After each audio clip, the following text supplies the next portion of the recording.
Bab pertama, pemetaan masalah. Masyarakat yang bermartabat dalam konteks masyarakat Indonesia untuk saya mudah dijawab. Meskipun dipraktekkan tidak mudah, yaitu masyarakat yang menghidupi nilai-nilai Pancasila. Dasar negara kita. Masalahnya kan lebih pada tafsiran atas Pancasila yang berbeda-beda antar kelompok. Jadi sebenarnya kalau Pancasila sungguh dihidupi oleh semua kita, seluruh bangsa, saya yakin kita menjadi manusia yang bermartabat, masyarakat yang bermartabat. Pendekatan saya lain, bukan dari teori-teori atau dari dogma-dogma, tapi bertolak dari pengalaman nyata, dari orang yang bermartabat dan telah berjuang bagi terwujudnya masyarakat yang bermartabat. Bagi saya, siapa yang bisa mewujudkan masyarakat yang bermartabat itu adalah mereka yang sudah bermartabat. Lalu apa itu? Nanti akan kita lihat. Untuk itu, fokusnya adalah saya akan melihat masa-masa gelap atau masa berat yang di situ akan menampakkan kualitas seseorang, manusia yang bermartabat itu. Saya mengambil 3 tokoh, yaitu Paus Fransiskus, Kardinal Joseph Bernardin, dan Bapak Abdurrahman Wahid atau kita sangat kenal dengan Gus Dur. Ya. Pertama, Paus Fransiskus.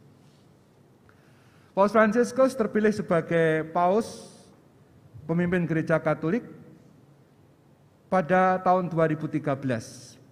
Beliau adalah Kardinal Jorge Maria Bergoglio. Pribadi yang sederhana, rendah hati, dan membela kaum miskin, menderita, dan terpinggirkan. Pribadinya sangat sederhana, memancarkan sukacita. Saya yakin sebagian dari Anda sudah melihat nonton film The Two Popes, film yang bagus, mengisahkan antara Paus Benediktus XVI dan Kardinal Jorge Bergoglio. Tapi saya mau menyoroti lebih pada masa gelapnya Romo Bergoglio ketika menjadi provinsial SY di Argentina di bawah diktatornya militer Rafael Videla. Kardinal Bergoglio pada waktu itu dalam film juga dikatakan mengakui kesalahan, mau berdamai dengan masa lalu, menghidupi cara hidup yang sederhana, dekat dengan rakyat, dan sebagai paus dia tiada hentinya memperjuangkan martabat dan hak asasi manusia. Jadi poinnya atau konfliknya terjadi ketika dia sebagai provinsial ingin membela 2 Romo Yesuit yang ada kemungkinan ditangkap, tapi Romo Yesuit itu disuruh berhenti dari karyanya, tidak mau. Lalu ada konflik antara mereka. Karena 2 Romo Yesuit itu ingin tetap membela orang kecil. Tapi Romo Bergoglio sebagai provinsial ingin menyelamatkan mereka dari penangkapan. Kita lihat sebentar film cuplikan dari video bagaimana paus itu spontan dan sangat dekat dengan anak-anak juga. Lihat. But one boy in particular caught not just the Pope's eye, but the world's. He left his seat and came to inspect the Pope. I nostri armadi. Even kissed his cross before wandering off to explore the stage. But this 6-year-old kept coming back to play peekaboo with the Pope. Come ci ha insegnato lei? Ya, nah anak itu mau diminta minggir tapi nggak mau, terus pengen deket sama paus. Ya. Tokoh kedua Kardinal Joseph Bernardin, mungkin banyak yang tidak terlalu mengenal. Beliau adalah Uskup Agung Chicago, wafat tanggal 14 November 96. Saya membacanya dari bukunya Das Geschenk des Friedens. Seorang pribadi yang sederhana, pendoa, pendamai, dapat memaafkan orang yang bersalah kepadanya. Buku itu mengisahkan masa gelapnya saat ia dituduh melakukan pelecehan seksual yang tidak pernah ia lakukan. Yang menarik, dia sejak awal memaafkan orang yang menuduh itu dan berusaha untuk terus berkomunikasi. Dia tidak mau melaporkan balik kepada polisi pencemaran nama, enggak.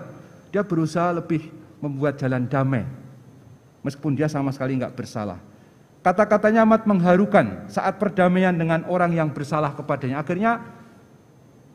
Akhirnya bisa ketemu orang itu, anak itu Stephen Cook namanya, dan terjadilah pendamaian yang sangat mengharukan. Kita baca ini kutipan yang saya anggap sangat bagus. Beliau berkata begini, Kardinal Bernardin, dalam setiap keluarga ada saat-saat yang penuh luka, kemarahan dan keterasingan. Namun kita tidak dapat lari dari keluarga kita. Kita hanya mempunyai satu keluarga dan kita harus berusaha sekuat-kuatnya untuk berdamai kembali pada setiap konflik dan perselisihan.